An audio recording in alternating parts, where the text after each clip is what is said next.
Hello and welcome to episode number 4 of Exquisite Interiority. It's a special 9-part series dedicated to taking care of yourself from the inside out. It's produced by Empowered Podcast, and I'm one of the co-hosts, Michael Abney, and I am here with... I am Marilyn Egan. And we're excited as we're going through this, and every episode just gets... I get more vibes about it, and I'm so excited. So, me too. This episode is the Heart Chakra, number 4. And obviously, heart is love. Does not take a genius to figure that one out. And the sound is yum. Yum. Love. Yeah. Heart. Yeah. Now, the weird part, the color is green. Yes. You would think it would be red. But it's not. It's green. And green is one of my favorite colors. I wear a ton of blue, but like green is my actual specific, like emerald green. Like I wear a lot of green also, but kind of goes with the red hair thing. It does. It does. But I just found that interesting. Yeah. And it's located in our chest, our heart. Yes. And love, the meaning of it is a profoundly tender, passionate affection for another person. In this case, that other person is us. Us. You. Yes, you. Taking care of yourself. That's what this whole thing is about. And here we are at the heart of the matter. Yes. Forgive the pun. Yeah. So I know this is the loving chakra, and it's huge too. It's huge. I can't wait to hear your take on it. Yeah. Like from your perspective, like. Well, there's a whole lot we can say here. There's no way we can say everything about all these chakras in this. That's why we have event. the Facebook group afterwards, because it's going to extend the conversation. And, exactly. Yeah, this is like the kicker, but go. Yeah. Because actually the heart chakra, the heart energy, electromagnetically, even scientifically, the heart puts out more energy than our brain. Isn't that? And it reaches out so many feet when it's really turned on and balanced. The heart chakra is very incredible. And when you have a well-developed heart chakra, then you are guided more by your heart, feeling versus thinking. And to me, I love that part because that's how I function. That's how I function, is by feeling. And but I do think it's important for us to have our head and our heart connected. And absolutely. We will probably talk about that a little bit more later. So when someone's heart is closed down, it's really a difficult life too. It's hard to have any self-love. It's hard to if without the self-love, it's hard for people to love someone else, or just to love family, love community, and actually, I like to do my best to be in that unconditional love space, which we can't be in it all the time. We probably wouldn't be human if we were, but I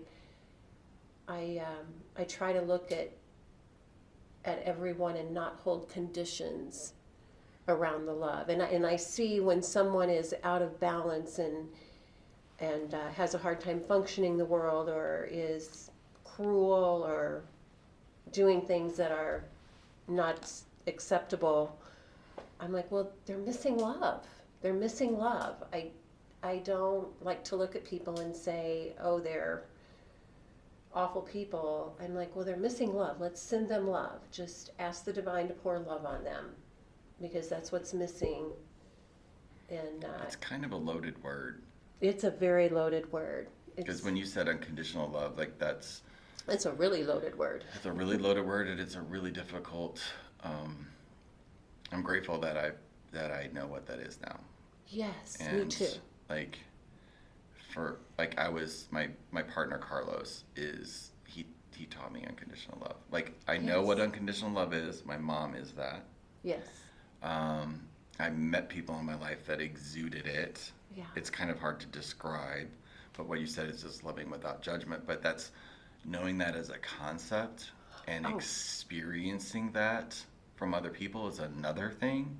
Yes. But knowing that and being able to be a human being and give that, that's a whole other Yes. world. It So is. you've met Carlos, you know, he's kind Yes. of, he's Carlos. I love I him to love tears. Carlos. But he is his own thing. Like Yeah. you know, when we first met, like those issues started to show up, Yeah. you know, and he made it abundantly clear, you know, that he was not going to be controlled in any way. Right. And so there's a we just early on in a relationship, he taught me that it was okay for me to love him just as he is and ever how he shows up. And he kept training me and kept training me and kept training me. And like he just knew like every single button to press to delete any information that I had about the opposite of that. And Yes. that is, I love him today more than ever. Every day it's still there, gets better and grows because of I stood there and kept Yes. getting that lesson and allowed that to just start to manifest in my life to where I'm like that with as many people as I possibly can. It's all with awareness. Yes. You have to be present. Yes, you do. Otherwise, your automatic way of being just takes over. But if you're present, you can really, in any situation, choose something different. Yes. You Because of can choose it. a loving way. Yeah. A loving way in everything. And yeah, I've had experiences that have brought on those big ahas for me too in life, and it's very powerful when you get to that point where you're like, you know what, I love them anyway. I love them anyway. Yeah. I'm not expecting to get it back in the same way I give it, and that's okay. And I'm talking about like not just within my marriage or my family, but beyond. If we can just send love to everything and everybody, the world is definitely going to be a nicer place, right? And that's much easier, but you have to give it to yourself first. Right. You do have to give it to yourself first. So Unconditional love for yourself is huge. It's huge. And it requires forgiveness. Forgiveness sits in here too. Forgiveness. This is where we're sits in going here. today. Right. Because, damn it, I had another one. So I've learned to give that to Yeah. other people, but I have not looked in the world of giving that, what I now know I can give to Carlos, to give to me. Yeah. Yeah, you've got to give it to you. So that means, I'm going to try to translate this breakthrough in real time. Okay. So I know I can do that. So like that means all of my little quirky stuff. Right. Yeah, it doesn't mean we have to be perfect under anybody's rules and or stories of what we think perfect is. Love it all. You know, like after my husband's heart surgery, and his heart was totally healthy, but he had blockages to it, which was, they say, were genetic, which I know he moved out a whole lot of ancestral energy, and he's amazing. But I mean, it was a close call. It was a very close call, the blockages that he had. And so after surgery, it was a lot to be at home and take care. And he didn't want me to have to take care of him. And I'm like, you better wake me up. I'm not going to sleep if you don't wake me up if you need me, you know. And I said it didn't matter. I was embracing it all, and I was loving every minute of it because he was fine. He was going to heal. He was alive. So I loved every minute, waking up at however many times in the night I needed to help him get up and move or do whatever he needed to do. I didn't care. I loved it all because he was there and he was alive and he chose to stay on the earth. So it's that kind of you know, just Yeah. it's just a different perspective on looking at everything. If we can look at everything with that little perspective of love. Now, the downside of having this giant heart that feels everything in the world. So there's a lot of things out there that carry grief. Okay. Okay? Can we go Yeah, there? because I'm feeling that right now as we're Yeah. talking. So when we're trying to send love to the world and heal the world, which by the way I love to do, I love doing collective work. However, we can take in so much that our lungs are what manage grief and hold grief. So those lungs sit deep in the heart chakra. And then we have our own little griefs in life, you know, anything that changes, anything that's different, can be seen as a loss or feel like a loss, and that carries a grief. What is grief to you? Because Okay. when I think of it, I think of a funeral or somebody that died or... It's where we feel like we're going to miss something, you know, there's a loss. So, well, I really loved it when we were like that, and then now this is changing, and there's a loss. So it could be a death in the family. It could be a death of something else we loved. We could grieve our home, like if we move away from our home, we could grieve that we just don't live there anymore. We could grieve a job that we loved. We could grieve that, oh gosh, when our kids all lived here, it was so fun, and then our kids move away, and we can experience that as a grief also. But it doesn't mean we stay there. We just have to allow our body to feel it and then let it go and embrace the new. Mm-hmm. Does that make sense to you? Yeah, so I know, yes. Yeah. Processing we see the something loss. that's sad. Like processing the loss. Right. That's like, kind of why it's connected with the heart, is because the heart does experience sadness too.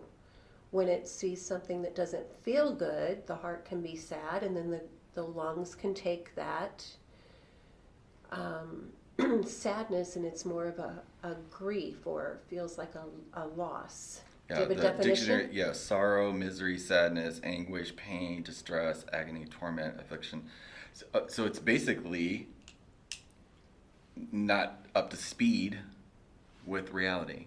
Well, not necessarily, because I think it's pretty amazing that it's in the lungs, because what's in the lungs? Air. How do we move through anything? With our breath. That's with meditation. The stillness Right. is always connecting to Always the breath. got that big breath and moving out old things, moving out old air and bringing in new. That's what the lungs do. They move out the old, they bring in the new. Sometimes we forget that. We forget that we've got to move it out, and we hold on to it consciously, okay? Yeah, like things that we're attached to. Right, right. So that's our humanness getting in the way of the lungs doing what it was meant to do.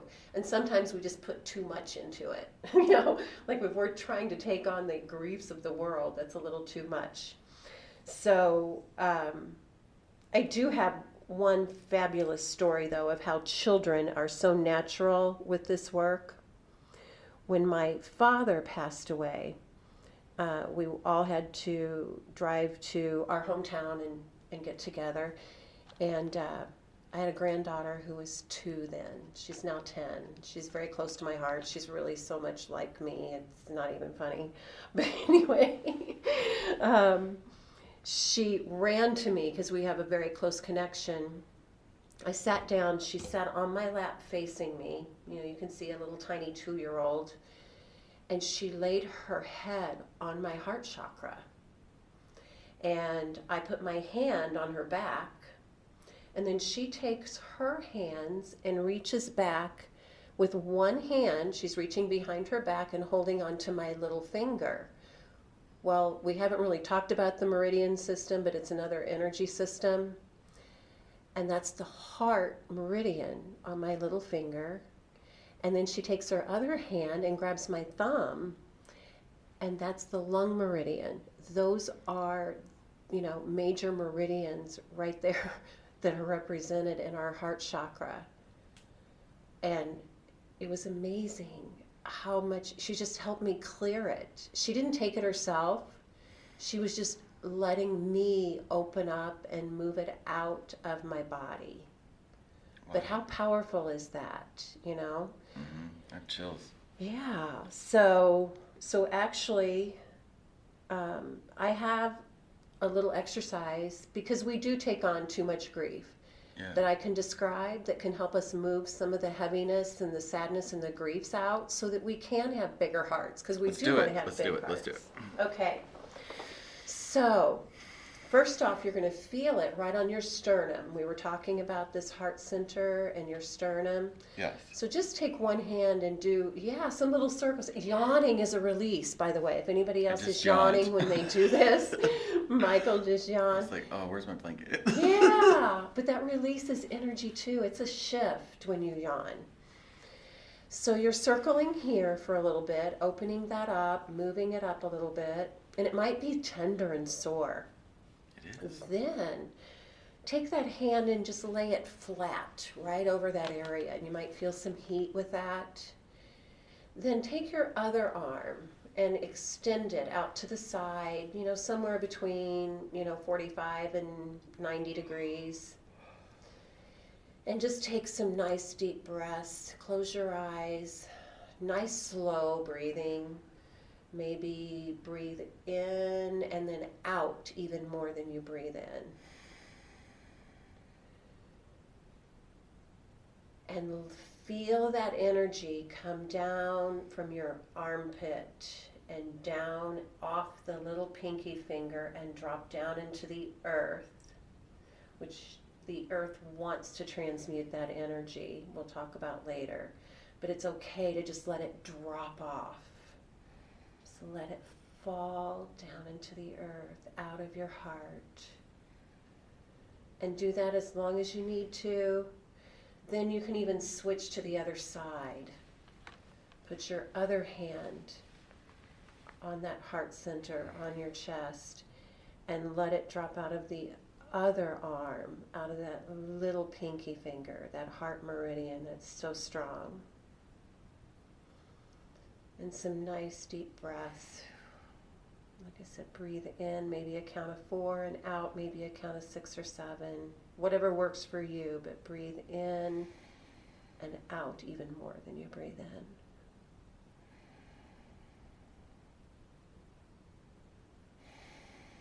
Yay, nice. How's that feel, Michael? It feels great. And I also instantaneously have a pressure around my neck. Okay. Yes? So hopefully we'll figure that We out. will. We're going to do that next in the throat chakra. But I did not have that until Right. I did this. Mm-hmm. Now I feel like I have a neck brace on. Right. And actually that's the exercise I want to do for throat chakra, but we may do it first on And our I was next also podcast. picturing, like, I could do this while I'm driving. Like, because I was thinking of, like, oh my God, what if somebody's listening to this and they're driving? Don't do that. Wait till you pull over. But if you're at a stoplight, like, in traffic, Yeah, and you just then want to can. presence yourself, like, stick the arm out the window and hold your hand. Yeah, you can do that for a few seconds. Yeah. Otherwise, don't get that quiet and use both hands when you're driving. But yeah, at a stoplight, that's great. Well, this one's going to be, yes, I feel the opening, amazing conversation, and I can't wait. This is another one. These are all going to be so amazing to deep dive and interact with the community. Mm-hmm. Talk about lit more. up about it, yes. Yeah. So that brings us to the conclusion of this particular episode. What's your takeaway? I think the takeaway is just knowing that the lungs were made to release the grief. Got it. Mm-hmm. That was mine too. Yeah. Yay. I did not have that connection. Yeah. And so remember to like us on Empowered Facebook page, and also to join our Facebook group, because that's where every week that we're going to be linking up, expand, deeper dives each week into the individual chakras that we've been talking about in our series. You're also going to be surrounded by like-minded people that are waking up too. We are stronger together. And welcome to your Empowered Tribe. Yay. Thank Yay, you. yay. Thank And you. join us for episode 5 right after this one. And this is where we're going to be focusing on the throat chakra and releasing this tension around my neck. Yes, we are. We are. Thank you, everybody. I really appreciate it. Have a great day. Bye-bye.